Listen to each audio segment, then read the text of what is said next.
প্রচন্ড গরম পড়েছে আর এই গরমের পক্ষে কিন্তু লাউ খাওয়া খুবই উপকারী। লাউ পেট ঠান্ডা রাখে। তো আজকে লাউয়ের একটা খুবই সুস্বাদু আর সহজ রেসিপি তোমাদের সঙ্গে শেয়ার করব। তার জন্য লাউটাকে মোটা মোটা করে কেটে নিয়েছি। খুব বেশি ঝিরিঝিরি করে কাটার দরকার নেই, লাউ এমনিতেই খুব সহজেই নরম হয়ে যায়। আর এখানে মোটা মোটা করে আলু কেটে নিয়েছি।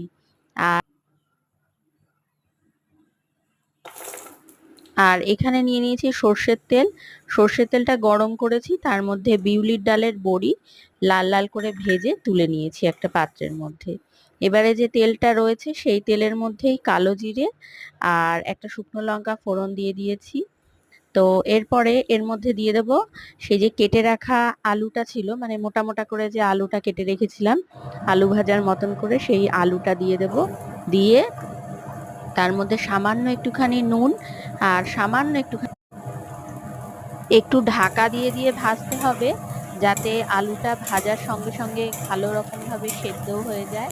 তো একটু চাপা ঢাকা দিয়ে একদম লো ফ্লেমে আমি কিছুক্ষণের জন্য এটাকে ভেজে নিয়েছি। লাউয়ের এই রেসিপিটা কিন্তু খুবই সহজ, তোমরা বাড়িতে ট্রাই করে দেখতে পারো। লাউয়ের তো অনেক রকম রেসিপি বানিয়ে থাকো, কিন্তু এটা যেমন সহজ তেমন কিন্তু খেতে দুর্দান্ত লাগে গরম ভাতের সঙ্গে।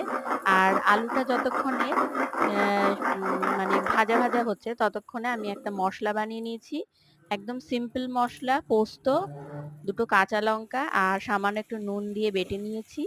আর এদিকে দেখো আলুটা কিন্তু ভাজা ভাজাও হয়ে গেছে আর বেশ সেদ্ধও হয়ে গেছে।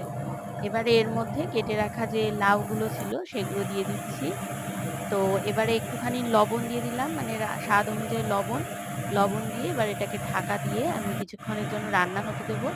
লবণ দেওয়াতে কিন্তু লাউ থেকে জল বেরিয়ে আসবে আর লাউটা সেদ্ধ হয়ে যাবে। এর সঙ্গে আমি দুটো চেরা কাঁচা লঙ্কাও দিয়ে দিলাম। রান্নাটা খুব বেশি ঝাল ঝাল হবে না। কিছুক্ষণ পরে দেখো লাউটা কতখানি নরম হয়ে গেছে। এবারে এর মধ্যে ভেজে রাখা বড়িটা আমি দিয়ে দিচ্ছি। আর দিয়ে দিচ্ছি বেটে রাখা পোস্ত যে মশলাটা, সেটা দিয়ে খুব ভালো করে এটাকে কষিয়ে নেব একটু বেশ কিছুক্ষণ সময় নিয়ে। আর পুরো রান্নাটাই লো ফ্লেমে করলে সব থেকে ভালো হয়।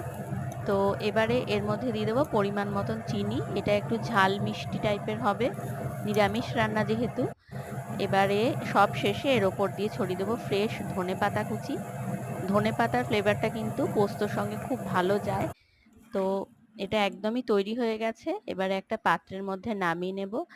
আর একদম শেষে ফিনিশিং টাচ হিসেবে এর মধ্যে দিয়ে দিতে হবে কাঁচা সর্ষের তেল। তাহলে কিন্তু এটার স্বাদ অনেকটাই বেড়ে যাবে। রেসিপিটা ভালো লাগলে লাইক সাবস্ক্রাইব